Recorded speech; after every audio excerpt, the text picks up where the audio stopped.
Bueno, siguiendo con la clase, entonces en la primer parte de la clase del día de hoy vimos el ciclo ideal de un motor diésel. Si repasamos los conceptos fundamentales que pudimos visualizar en esa representación gráfica de la presión en función del volumen para ver el trabajo generado por el motor, decíamos que el fluido, el aire de la admisión, se considera que es un aire perfecto, un fluido ideal, es decir, que no tiene rozamientos. Las válvulas se abren y se cierran instantáneamente, en los puntos siempre punto muerto superior y punto muerto inferior. No hay intercambio de calor en las fases de compresión y en el tiempo de la expansión, que es el único tiempo que genera trabajo. Y la combustión es instantánea y a presión constante. Esa es una aproximación teórica para poder comprender gráficamente, diría yo, y conceptualmente, cuál es el principio de funcionamiento de un motor diésel. Pero en realidad, los motores diésel no realizan un ciclo o no generan trabajo que se lo pueda explicar con ese ciclo ideal, sino que es necesario hacer un estudio de un motor real, con un fluido real, para obtener el trabajo generado por esta máquina térmica, que lo hace a través de sucesivas transformaciones termodinámicas, como dijimos, para convertir el poder calorífico del combustible en trabajo mecánico. Para realizar eso, entonces, es necesario construir lo que se conoce con el nombre de ciclo real o diagrama indicado del motor.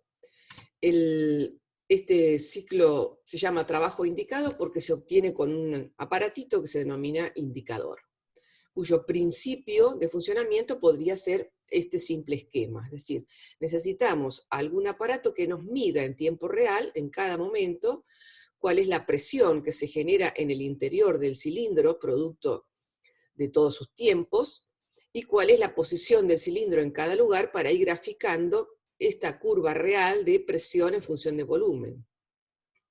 En este esquema, entonces, tenemos un pequeño conducto que está en contacto, que puede registrar esas variaciones de presiones que ocurren en el interior del cilindro, y ese conducto se comunica con un pistoncito, entonces, que es mantenido en su lugar por un resorte. De manera que según las variaciones de presión que ocurran, cuando la presión es suficiente, deformará al resorte, mayor será la deformación, cuanto mayor sea la presión en el interior del cilindro.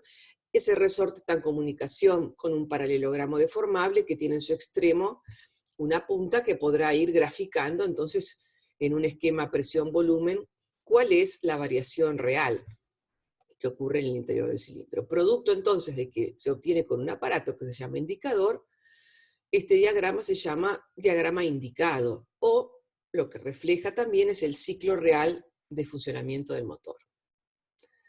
Entonces, acá vemos en un diagrama presión-volumen, están superpuestos lo que era el ciclo teórico, y en el interior de ese ciclo teórico se diagrama el ciclo real de funcionamiento del motor. Lo que vemos es que hay diferencias de forma y diferencias de valores, de trabajo generado y de presiones alcanzadas. Lo primero que podemos ver es que en tiempo de admisión del aire, que en un ciclo ideal se producía a presión constante igual a la atmosférica, porque el fluido es un fluido que no tiene rozamientos, en el ciclo real la admisión, que acá se representa como la aspiración, recordemos que en un ciclo diésel, cuando se abre la válvula de admisión, no entra una mezcla, sino entra aire, ¿no es cierto? Aire puro.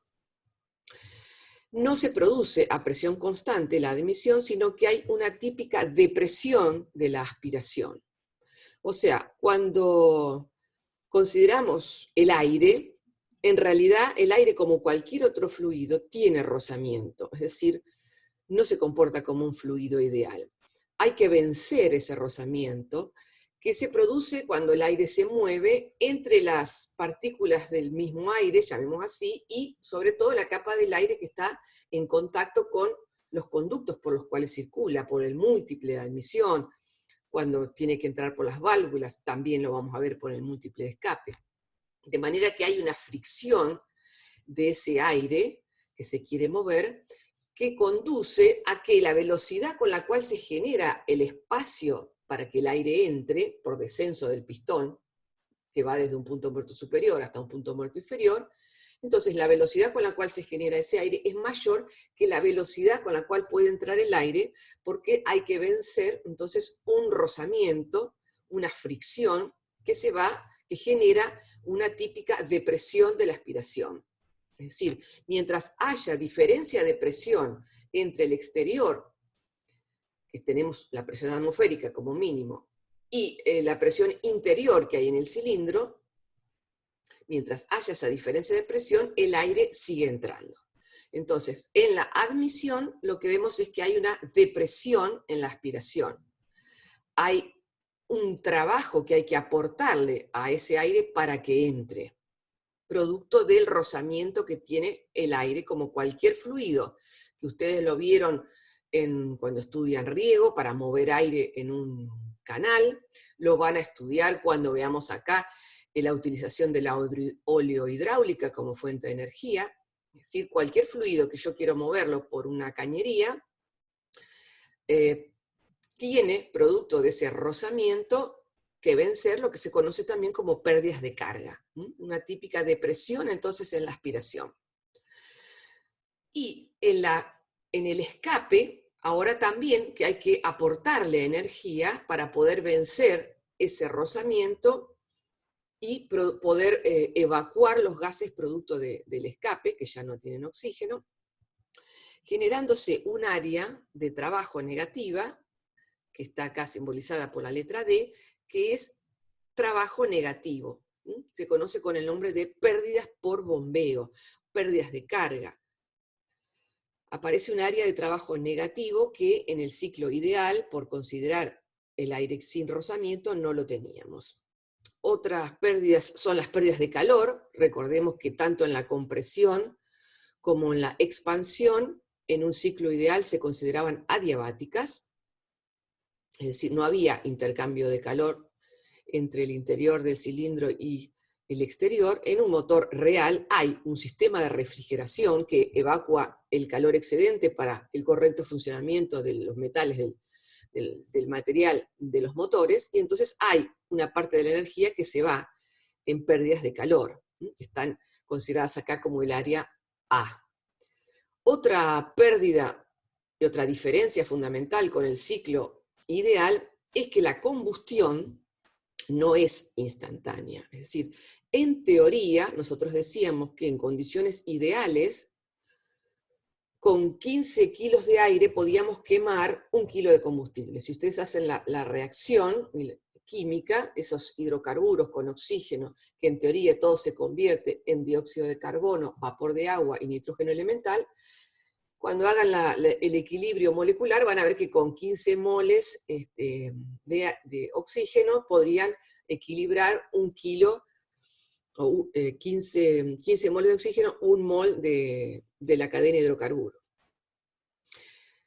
La combustión no es instantánea, es decir, dijimos que hay un tiempo, o sea, tiene que haber un tiempo que se conoce como tiempo de retardo, lo vamos a estudiar mejor cuando veamos el proceso de combustión, pero hay un tiempo en que el combustible finamente pulverizado e inyectado a muy alta presión, hay un tiempo, insisto, en que ese combustible encuentra el oxígeno necesario para empezar a combustionar en un punto y después propagar esa combustión al interior de todo el cilindro, ¿no? Eso es lo que se conoce como tiempo de retardo. Para minimizar ese tiempo de retardo, es que los motores trabajan siempre con, por ejemplo, con exceso de aire, como decimos. O sea, acá tenemos aire comprimido y es necesario que en un tiempo muy acotado esas cadenas de hidrocarburos encuentren oxígeno para producir la combustión y poder generar el trabajo. Entonces, como existe en realidad un tiempo de retardo, es que se adelanta la inyección. Fíjense que la inyección acá está muy adelantada. El pistón empieza a subir comprimiendo el aire y ya se empieza a inyectar el volumen de combustible.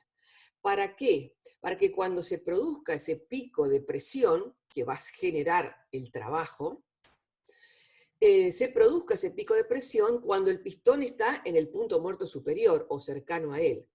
Porque si nosotros inyectásemos el combustible al punto muerto superior, cuando realmente se produce la combustión, que producto de un tiempo de retardo no es instantánea, generaríamos un pico de presión ya cuando el pistón está bajando. Entonces no utilizaríamos toda la distancia factible de ser utilizada para generar trabajo, que es la carrera.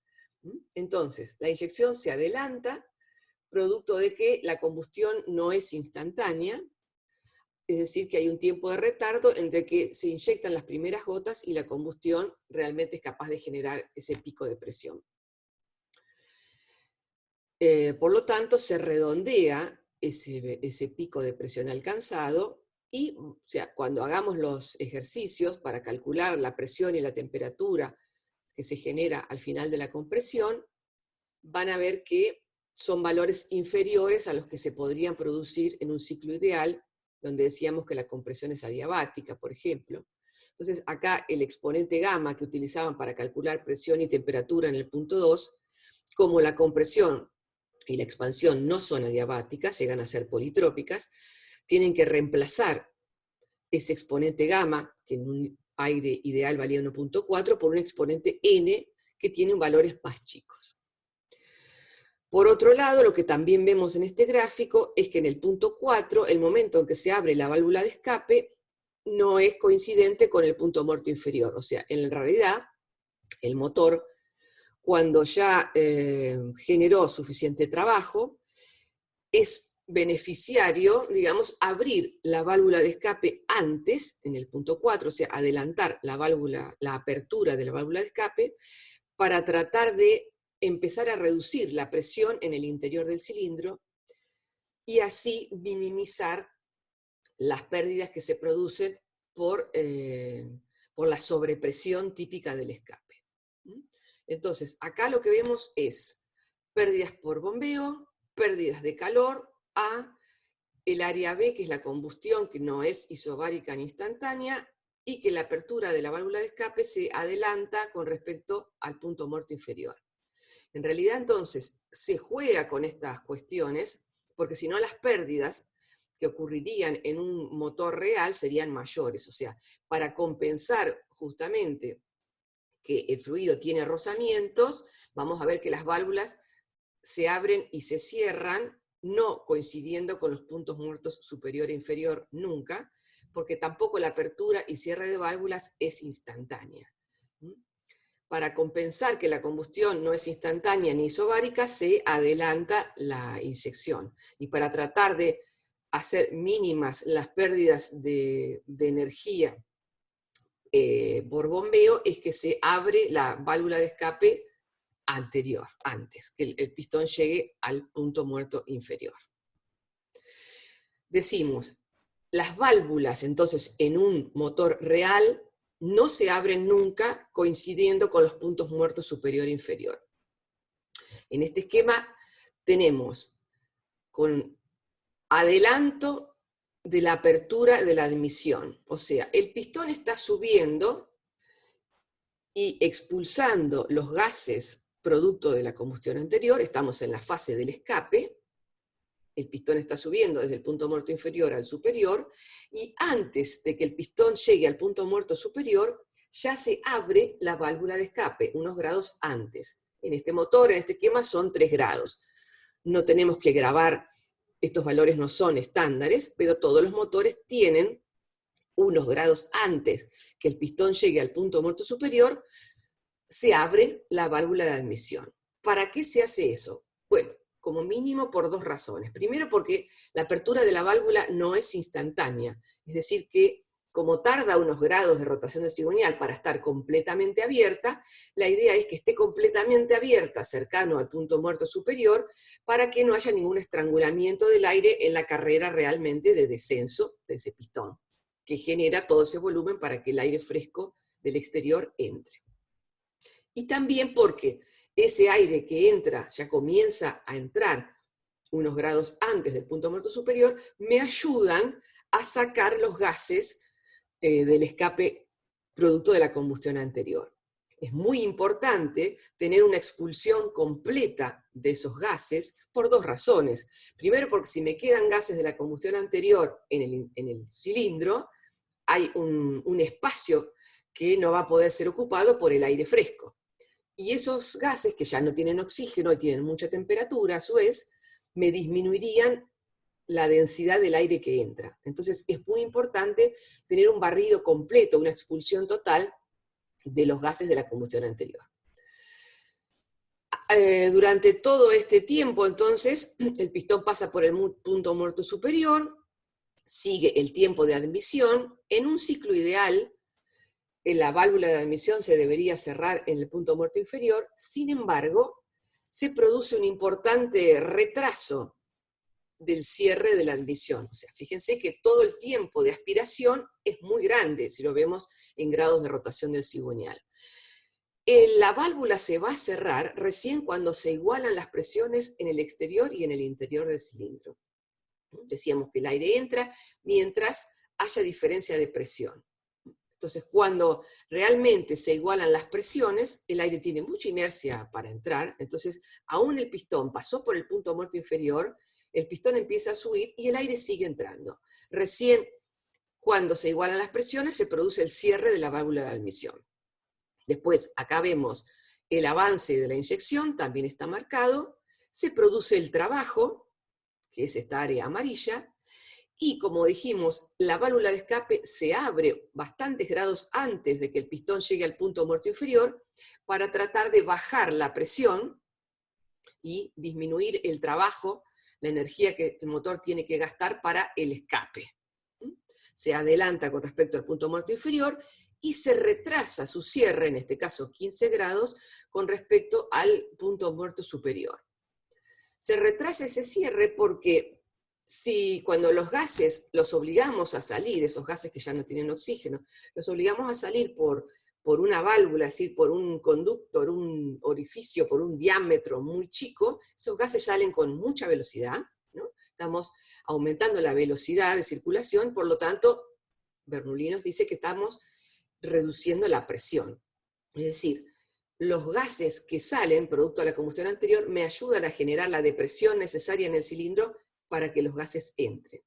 O sea, aprovechando la inercia que tiene el aire, que en un motor girando a velocidades normales son 3 o 4 huracanes, 200, 300, 400 kilómetros por hora, aprovechando esa inercia del aire, es que las válvulas de admisión se adelanta su apertura y la válvula de escape se cierra, se retrasa su cierre, quedando unos grados de rotación del cigüeñal alrededor del punto muerto superior, en donde vemos que las dos válvulas están abiertas. Eso es lo que se llama cruce de válvulas.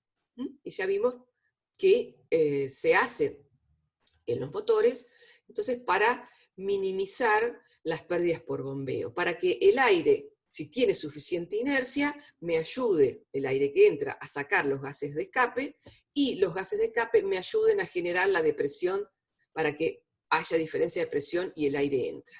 Y esa gran inercia también me permite entonces, de la mano con esto, retrasar el cierre de la admisión. Es decir, el pistón pasó por el punto muerto inferior, comienza la carrera de ascenso y aún todavía el aire sigue entrando.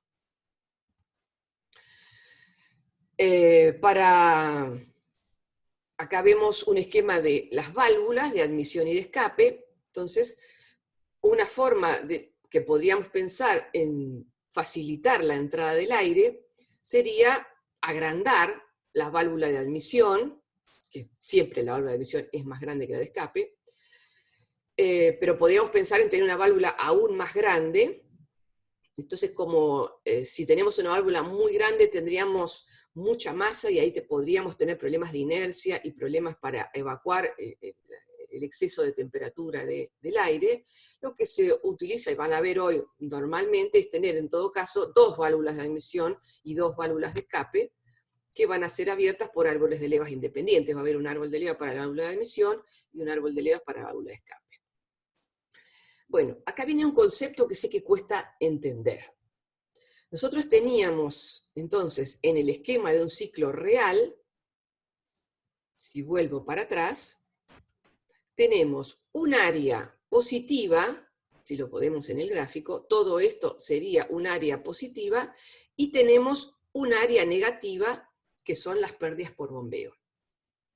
Si yo hago este gráfico y quiero calcular entonces el trabajo que genera este motor, para poder calcular, por ejemplo, la potencia que entrega realmente este motor, yo tengo que restarle al área de trabajo positivo el trabajo negativo, para obtener el trabajo neto. ¿Bien? Entonces, área positiva menos área negativa, tengo el trabajo neto.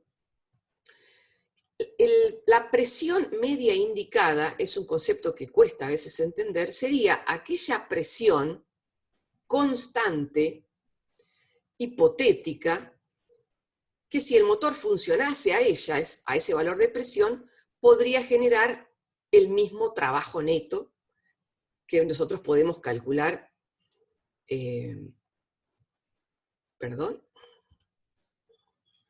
Entonces, si el trabajo neto, que yo ya lo medí, porque lo hice como área positiva menos área negativa, se pudiese generar a una presión constante, la superficie, en ese diagrama presión-volumen, sería un rectángulo,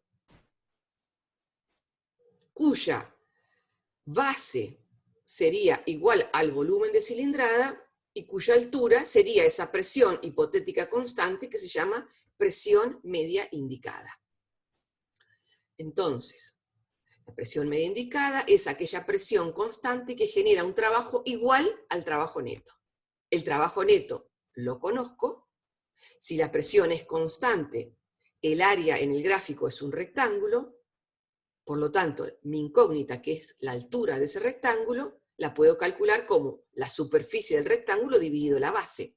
La superficie del rectángulo es el trabajo neto y la base es el volumen de cilindrada. Entonces, dividiendo trabajo sobre volumen de cilindrada, tengo un valor que es la presión constante, que se denomina presión media indicada. Bien. Entonces, presión media indicada es el trabajo neto por el volumen de cilindrada. Si yo lo pudiese reemplazar, fíjese, sería un valor de presión constante que me generaría por debajo de ella un rectángulo que sería el trabajo neto. Entonces ustedes les vamos a dar, por ejemplo, en ejercicios de estos diagramas, superficies o áreas positivas y negativas, y un primer cálculo puede ser calcular la presión media indicada que surge de este esquema. Entonces, si la potencia que genera un motor a través de ciclos termodinámicos, podemos decir que la potencia podría ser el trabajo que genera por ciclo sobre el tiempo que le lleva realizar ese ciclo. Bueno, el trabajo lo podemos calcular como el producto de la fuerza por una distancia. La fuerza para hacer trabajo en un motor es producto de la presión por la superficie del pistón, presión generada en la combustión que actúa sobre una superficie móvil que es la superficie del pistón. O sea que la fuerza la podemos expresar como la presión, que va a ser la presión media indicada, por la superficie del pistón, por la carrera, que es la distancia a través o a lo largo de la cual actúa esa fuerza. Y el tiempo por ciclo es 2 dividido n, en un motor de 4 tiempos. En una vuelta necesita hacer 2 vueltas del cigüeñal para completar el ciclo. Para un ciclo son 2 vueltas del cigüeñal.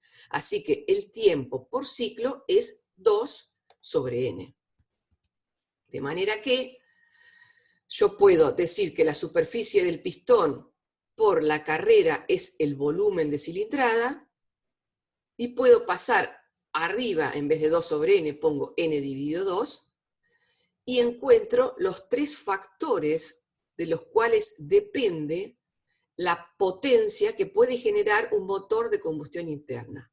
y los llamamos factor térmico a la presión, factor geométrico al volumen de cilindrada y factor dinámico al régimen de rotación.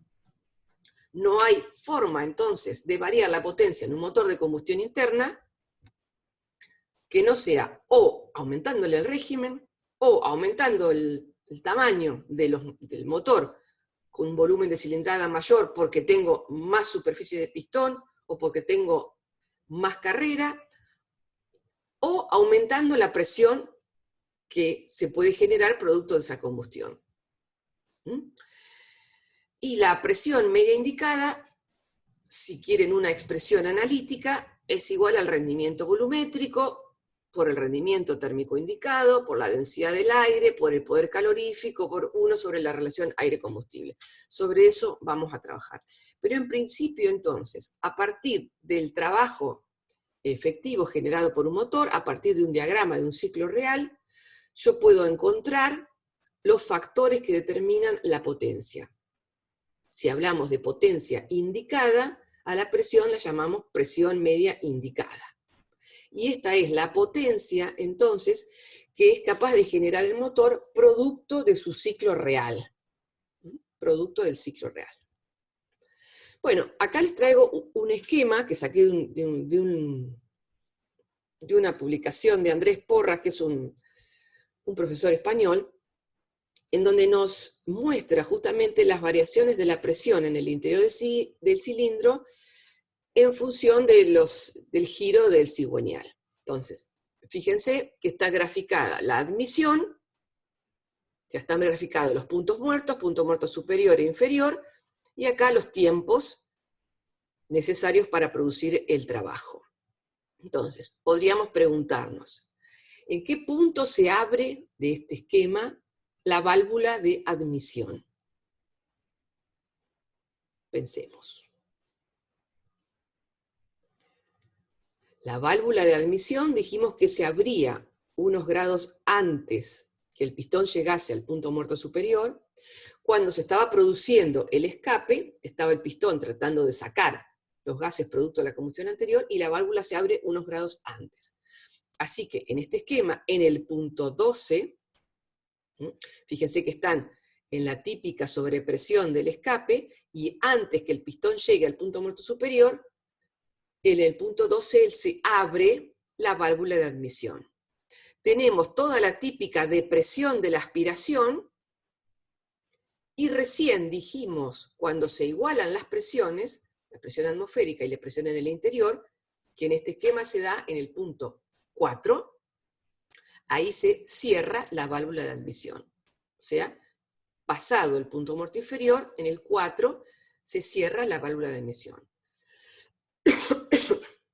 Comienza la compresión del aire, en el punto 5, unos cuantos grados antes que el pistón llegue al punto muerto superior, se produce el comienzo de la inyección, para que, fíjense, el punto de máxima presión, que es en este caso el punto 7, se dé cercano al punto muerto superior. Como yo les decía, si la inyección del combustible la produjésemos en el punto muerto superior, este pico se produciría mucho después, y ya no tenemos toda la carrera útil para generar trabajo. Se produce el pico de presión alrededor del punto muerto superior en el 7, el pistón comienza a descender, y se abre la válvula de escape unos grados antes, en el punto 8, se abre la válvula de escape para tratar de empezar a bajar drásticamente la presión. Se produce todo el escape y el cierre será en el punto 2, donde se igualan las presiones.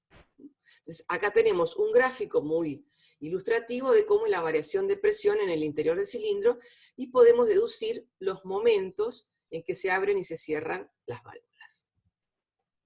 Producto de ese esquema, se puede ver justamente si esas pérdidas por bombeo son muy grandes, son exageradas, se irán a revisar. Acá es interesante pensar, ¿qué iríamos a revisar?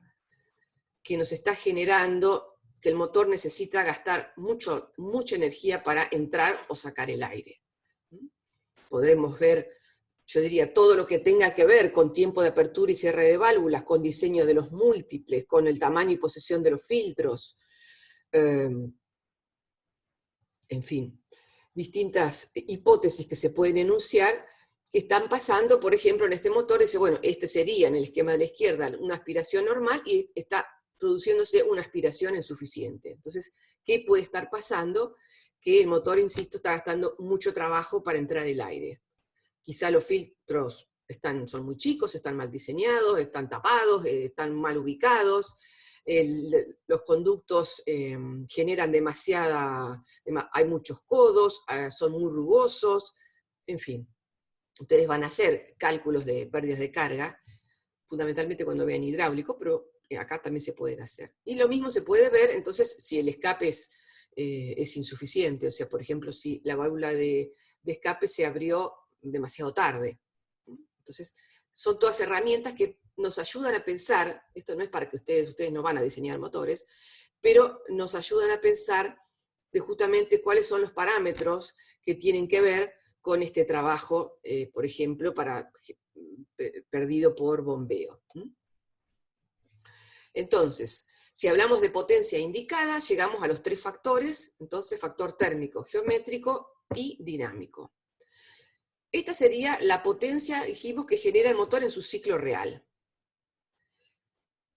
No es la potencia con la cual ustedes compran el tractor, esa es la potencia ya efectiva.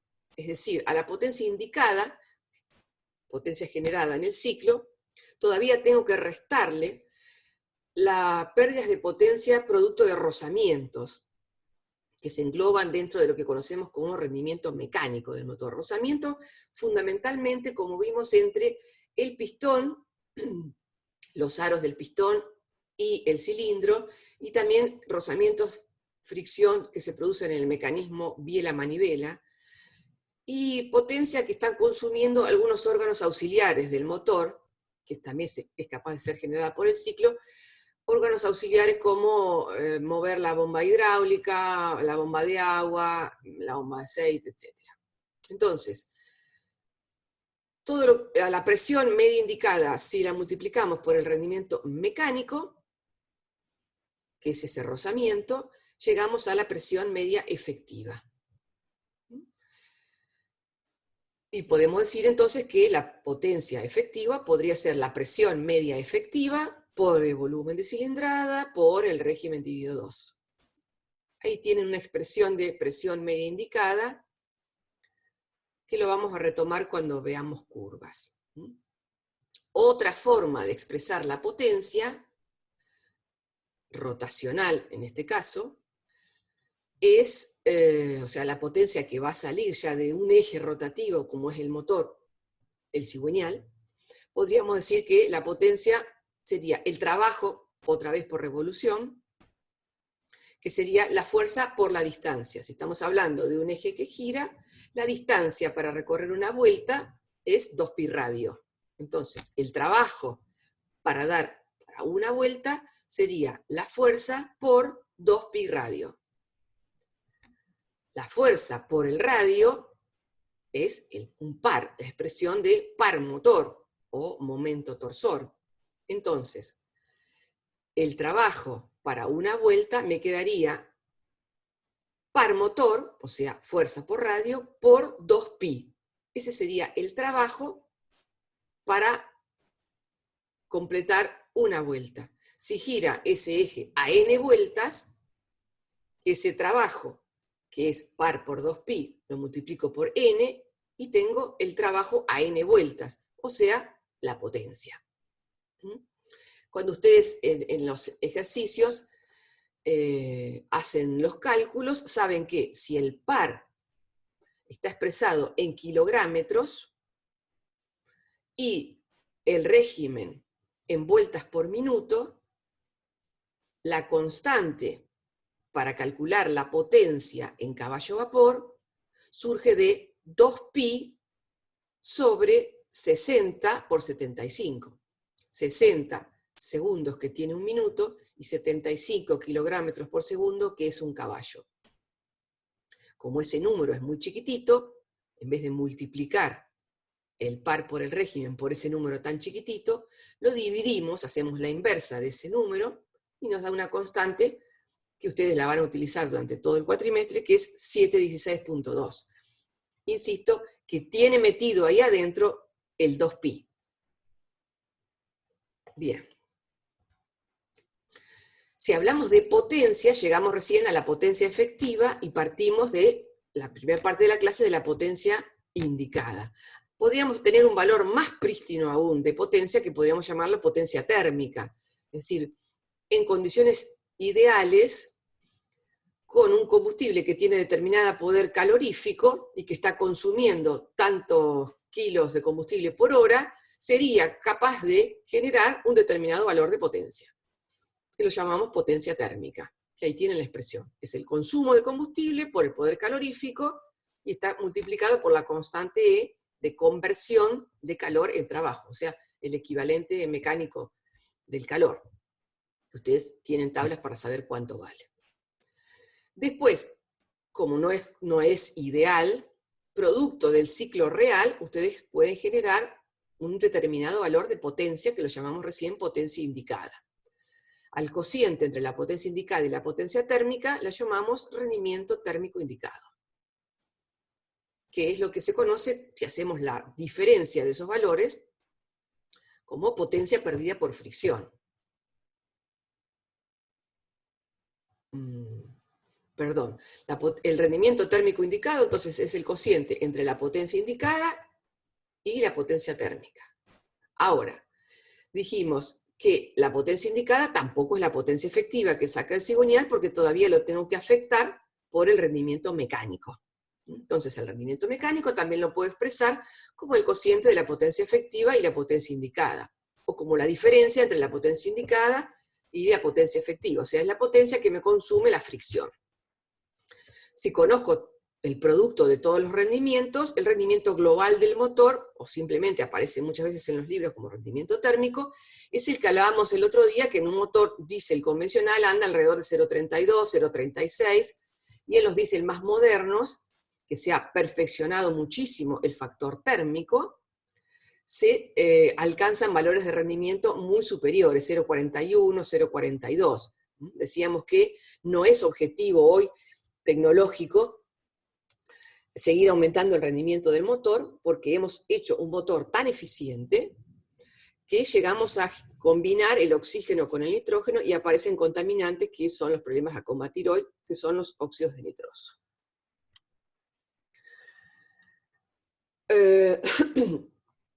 Otra forma de enunciar la eficiencia de este motor como máquina térmica podría ser decir, bueno, el rendimiento del motor es el trabajo que el motor genera para producir un caballo vapor por hora sobre el trabajo equivalente al consumo de combustible para producir un caballo vapor por hora. Y acá aparece el concepto de consumo específico del combustible, que es el valor que nosotros más usamos cuando hablamos del consumo de combustible de un motor, y queremos decir si está trabajando eficientemente o no. Hablamos de consumo específico. El consumo específico es los gramos de combustible que se gastan para producir un caballo vapor por hora. Se calcula como el cociente entre el consumo horario del tractor y la potencia. Me dice, en definitiva, qué caro o qué tan barato está saliendo producir un caballo vapor en un determinado tiempo. Entonces, el trabajo equivalente para producir un caballo vapor por hora, nosotros dijimos que si son 75 kilogramos por segundo para producir un caballo, para una hora son 270.000 kilogramos. Y el trabajo equivalente al consumo de combustible para producir un caballo vapor por hora se puede calcular como el consumo específico, acabamos de decir que es, afectado por el poder calorífico y otra vez multiplicado por la constante de conversión de calor en trabajo. Eso nos queda entonces una razón que podría ser una constante, 270.000, otra constante tengo abajo, E, 427, si lo expreso en kilogramos por kilocaloría, el poder calorífico, que lo tengo que conocer, siempre va a ser dato, y el consumo específico. O sea, tenemos una idea acá que el rendimiento del motor guarda una relación inversa con el consumo específico de combustible. Hay puesto datos ahí razonables para dar un valor de consumo, un valor de rendimiento, como les decía, de 32, 33, 34, 36% para un motor con regulación mecánica.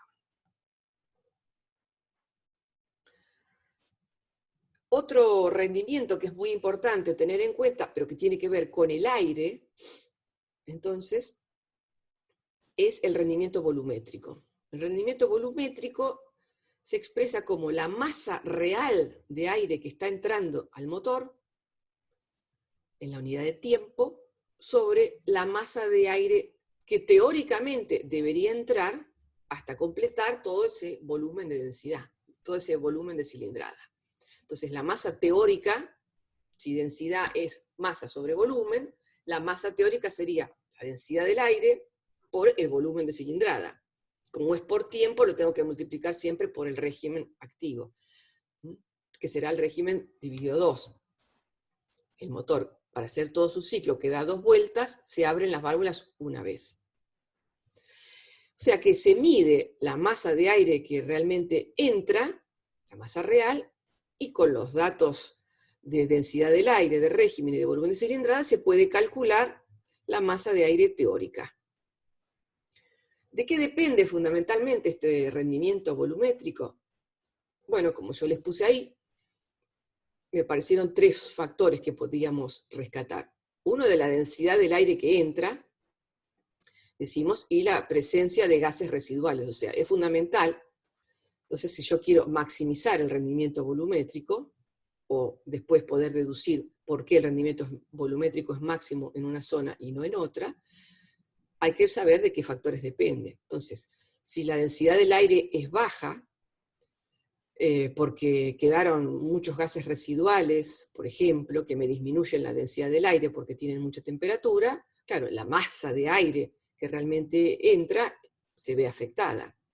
Si el diseño de los conductos, como decíamos recién, no es el adecuado, también puede entrar menos masa de aire.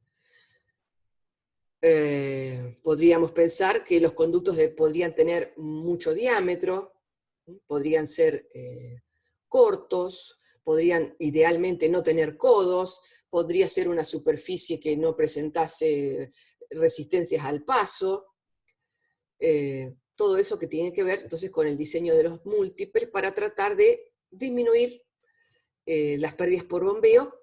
Todo esto está muy relacionado y por lo tanto mejorar el rendimiento volumétrico del motor. Lo mismo que tiempo de apertura y cierre de válvulas, cruce, todas estas cuestiones, entonces que lo vimos en el gráfico para minimizar el trabajo, la pérdida energética para entrar y sacar el aire, tienen que ver con lo que podemos englobar en un concepto fundamental que es el rendimiento volumétrico del motor. El rendimiento volumétrico, que en un motor de aspiración normal sin turbo siempre vale menos de 1, entonces tiene que ver con estas cuestiones de las pérdidas de carga, y tenemos que recordar, ustedes ya vieron pérdidas de carga en un fluido, supongo, que las pérdidas de carga tienen mucho que ver, dijimos, con el largo del conducto. Cuanto más sea el largo del conducto por el cual tiene que circular el fluido, mayor pueden ser las pérdidas de carga. Cuanto más rugoso sea ese conducto, peor. Cuanto más codos tenga, peor. Cuanto menos diámetro tenga, peor. Pero fundamentalmente las pérdidas de carga se incrementan con el cuadrado de la velocidad. No perdamos de vista esto. Es decir, que las pérdidas de carga, que me van a hacer achicar ese rendimiento volumétrico, cuando el motor va a mucho régimen, se maximizan. Si yo quiero mover cualquier fluido por un conducto a mucha velocidad, el costo que tengo que pagar para vencer ese rozamiento de ese fluido a mucha velocidad es muy grande, porque las pérdidas de carga dependen o varían con el cuadrado de la velocidad. Por lo tanto, un gráfico razonable de rendimiento volumétrico en el motor, van a ver que el rendimiento volumétrico entonces se maximiza a valores de regímenes relativamente bajos. Y después, cuando el motor aumenta su régimen de rotación, el rendimiento volumétrico decae mucho porque las pérdidas de carga varían con el cuadrado de la velocidad. Y también va a haber una zona por debajo de ese rendimiento volumétrico óptimo, donde el rendimiento volumétrico de cualquier motor decae. ¿Por qué? A muy bajas vueltas. A muy bajas vueltas, el aire no tiene inercia. Entonces, ese fenómeno de aprovechar el cruce de válvula, aprovechar la inercia del aire, y entonces hacemos un motor donde las dos válvulas están abiertas, y entonces el pistón sube y el aire todavía sigue entrando, bueno, si el aire no tiene inercia, porque el régimen es muy bajo, el cruce ya no es una ventaja. Retrasar el cierre de la admisión no es una ventaja. El pistón empieza a subir y el aire se me vuelve por el múltiple de admisión. Entonces, podemos explicar por qué el rendimiento volumétrico tiene un óptimo a relativamente bajas vueltas y por qué decae a muy altas vueltas, porque las pérdidas de carga aumentan con el cuadrado de la velocidad, fundamentalmente, y por qué decae a muy bajas vueltas, porque el aire no tiene inercia. Entonces, el retraso del cierre de la admisión me juega en contra. Va a haber un punto de un régimen relativamente bajo donde ese rendimiento volumétrico se maximice. Uno de los factores entonces para variar la potencia era la cilindrada. Yo lo que quiero graficarles acá es que la cilindrada unitaria de los motores de los tractores no es muy variable. Andan alrededor de 1 litro y hoy los nuevos motores están en 1 litro 1,3, 1,4. Los últimos John Deere tienen 1,5. Pero no hay una gran variación en la cilindrada unitaria. Es decir, que si ustedes tienen un motor de 4 cilindros, cuando hagan los cálculos de la cilindrada total del motor, les va a dar alrededor de 4 litros. Si les da 16 litros es porque tienen algún problema de unidades, algún problema de cálculos. Porque la cilindrada unitaria de los motores no se aleja demasiado de 1 litro por cilindro. En cuanto a la relación carrera-diámetro, o sea, ese volumen de cilindrada está dada por multiplicar la carrera del pistón, la superficie del pistón, por la carrera, ¿no? En las dimensiones de los cilindros de los tractores, todos tienen una relación un poquito más larga la carrera que el diámetro, un 20% más o menos, más un 30% como máximo. Pero no hay motores cuadrados, o sea, de igual carrera que diámetro, ni motores supercuadrados. Todos tienen una relación alrededor de 1,2 más o menos, entre carrera y diámetro. Y potencia específica versus cilindrada, es decir, cuánta potencia genera la cilindrada. Este es un factor que sí se ha mejorado bastante con el conocimiento de los nuevos materiales y hoy con los motores que vamos a estudiar con el combustible almacenado a muy alta presión y siempre disponible, con una computadora que regula no solo cuándo comienza la inyección, sino cuántas veces va a particionar ese volumen, con una mucho mejor eficiencia volumétrica, hemos llegado a aumentar esta potencia específica, y hoy andamos en este punto tan alto acá de 25 kilowatts por litro, o 38 más o menos caballos por litro. Bien, los valores de regulación mecánica de los motores más viejitos andaban ahí en 15 kilowatts por litro como promedio. La variación de la presión media efectiva, la presión media efectiva no les va a dar más de 8, 10, 12 kilos por centímetro cuadrado. Lo pueden despejar, entonces si la potencia efectiva es el producto de la presión por la cilindrada, por el régimen activo, pueden despejar de ahí la presión media efectiva en muchos cálculos que vamos a hacer.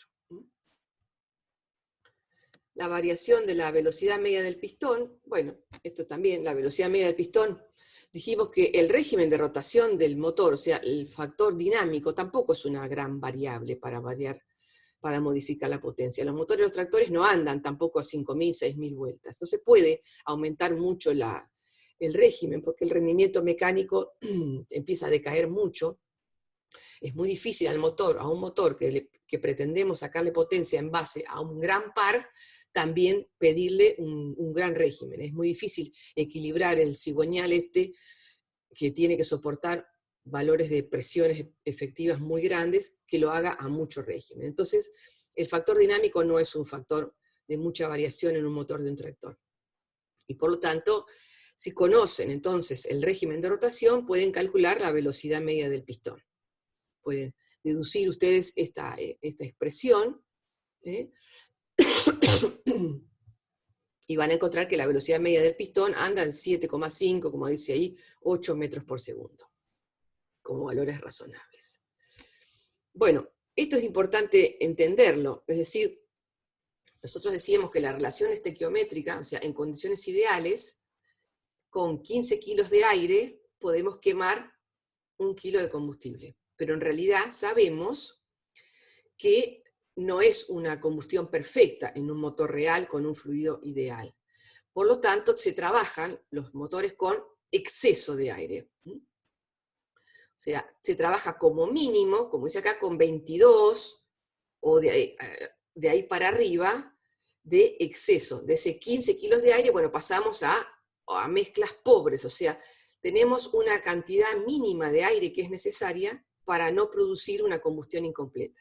Si trabajásemos con una relación estequiométrica en un motor real, no seríamos capaces de combustionar todo el combustible que inyectamos. Entonces, hay un punto acá, este punteado celeste, que nos está marcando que menos de ese aire no podemos tener porque la combustión sería incompleta. O sea que trabajamos, insisto, con excesos de aire. Y por otro lado, a la derecha vemos, si graficamos el combustible inyectado, que también tenemos un límite ahora superior de combustible.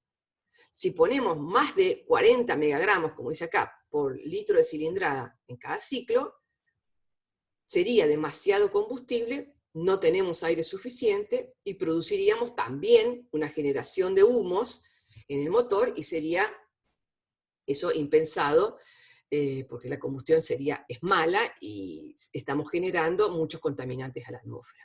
Entonces, producto de que tenemos un límite inferior entonces de aire, hay que poner mucho aire, y tenemos un límite superior de combustible. No podemos poner más combustible, que nos permitiría ser capaces de generar más presión, pero para no producir una combustión incompleta, trabajamos con 4, 40 más o menos, 50 como máximo, megagramos de combustible por litro de cilindrada y por ciclo, para no producir entonces humos o combustiones incompletas. Bien.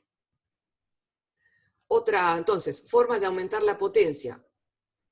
Por el régimen, como dijimos, motor a lo mejor de 2000 a 2500 vueltas puede ser una forma de incrementar la potencia, pero como el motor no podemos aumentar demasiado el régimen, los incrementos de potencia son muy pocos. Lo que más se ha variado, como decimos, el factor que más se ha apelado en los últimos motores para incrementar la potencia es el factor térmico, es decir, mejorar la presión media efectiva.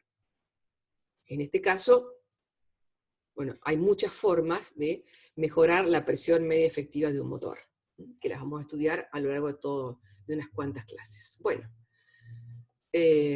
finalizamos entonces. Gracias.